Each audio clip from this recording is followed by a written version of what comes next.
Good afternoon. I see here that your name is Aaliyah. Is that okay if I call you that? Yep, that's fine. Okay, my name is Kristen, and today I'm going to be taking some notes, if that's okay with you. Yeah, that's okay. Okay, and I also wanted to let you know that whatever you say today won't go anywhere else. It's just between you and I, purely confidential, but the notes are just for my own personal kind of record keeping and charting and things like that. Okay. So, okay. Okay. Well, how's your day been so far? It's been a normal day, struggles. I mean, it was fine. It was nice outside today. Yeah, it was. Yeah. Did you find the place okay? I found it okay. I thought that I might get lost, and I had some trouble with some of the street names, but other than that, I got here fine. Okay, good. So you said something about having a little bit of a struggle today. What's been going on with that? Well, currently I am homeless. Okay. So I've been staying at different shelters here and there, and it's been really difficult kind of uprooting my family. Mm-hmm. I have 2 children, and so being homeless and kind of bouncing around from place to place has been really difficult on them and on me. So. Okay. That sounds like a lot right there. Yeah. A lot. Okay. So you're bouncing around from place to place, and is it your kids coming with you? They are coming with me. Sometimes they'll stay with their friends, which is nice if their friends' parents are willing to have them stay. Most of the places I've been to around here have like time limits on how long you can be there. Oh, wow. Or like first come, first serve type of deal where they are full so they can't take more people. So it's just been kind of difficult trying to figure out where I'm going to be staying every night.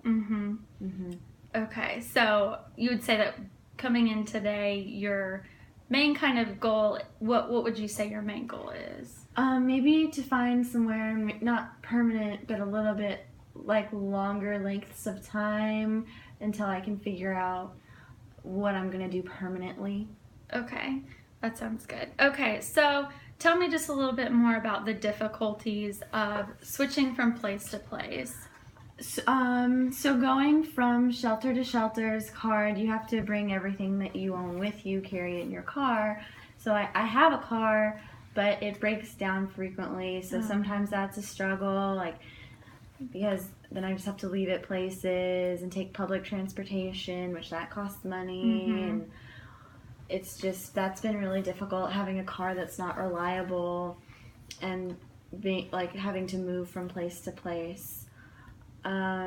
And so with an unreliable car and not necessarily having the same place to stay every night, I have been having to bounce around with jobs because sometimes I can't get to work on time, and they're all minimum wage jobs, and there are plenty of people out there that want to work them. So if I miss a day or two of work, and I just, they have to let me go because they can find someone else that's more reliable, when really it's just my situation, not me. If I had a better situation, I could make it to work.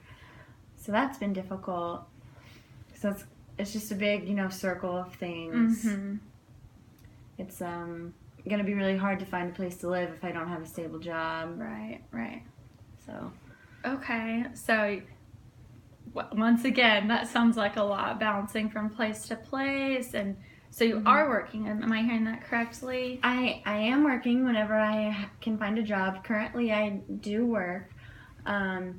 Like I said, it's a minimum wage. It's part-time. So I am trying to find something that's going to be higher pay and full-time. It's just hard when you don't really have resources to kind of do a job search, when you just kind of have to walk in places and see who's hiring. So it's been difficult trying to figure out where I should apply and what kind of jobs are available for me. So that's been kind of a struggle. So what have you done to find a job? You said that you go into places. Mm-hmm. Is that mostly what you do? That's mostly what I've been doing. It's been more like service industry, like retail and like food service and stuff, because those are places where you can just walk in and ask them if they're hiring. They'll give you an application, or you can apply online. Okay. So I've been doing that. The online thing, I don't have a computer, so that would be like going to the library if I have time. Mm-hmm. Does that ever get... It's hard for me to find time to do that when I'm trying to find a place to live, dealing with my kids, trying to figure out where they're going to be staying, mm-hmm. if they're going to be eating, and so that's just difficult, and trying to get them to school when I don't have a reliable car and I don't know where I'm staying, so it's just a big mess. So, okay. Yeah. Yeah. So how do you think your kids are taking all of this? I definitely think that it's hard on them. I don't know if it's hard for me, because I feel like they might be embarrassed, or like they don't want to talk about it with their friends, because it's not something that really any of their friends have ever had to go through. It's not really something that they understand. And I think even my kids, like it's hard to understand something like that when you're young, and it is embarrassing. Mm-hmm. Like that's hard to tell people. And so whenever the parents know more, like the parents of the friends of my children, they know a little bit more, they understand a little bit more, so sometimes they're willing to help. But sometimes I just feel so bad asking them for help, and I don't want them to feel like I'm like using them, or I don't know, and I don't want to put a strain on my kids anymore than I have to, so I don't want to like strain their friendships. But yeah, I think it is difficult for them. I think it emotionally and mentally and even physically, it's tiring moving around all the time and not knowing where you're going to be staying, what you're going to be eating.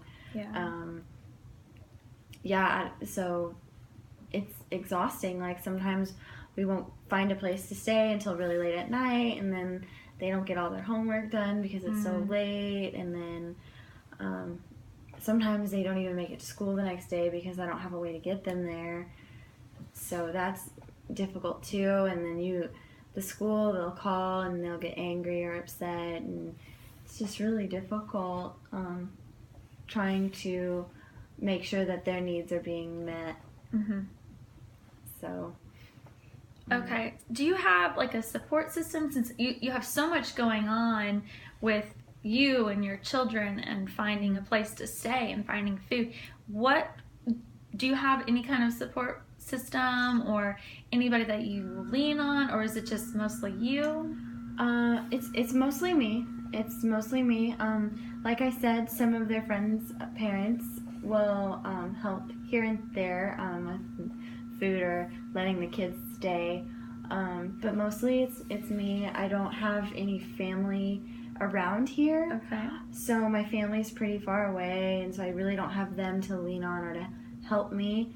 And I feel in the past they've helped me enough, and I think like there are some decisions maybe that I've made where I feel like even if I did uproot my children and move to where my family is, I'm not sure how much help they would be based on certain things that I've done and how relationships have been broken. Okay. So I don't, mainly it's me. I rely on myself, and it's exhausting. Yeah, I'm sure. It sounds like it. Okay. So you said all this stuff about it being tiring and being exhausting and not having a support system. What do you think that you could do to maybe get that?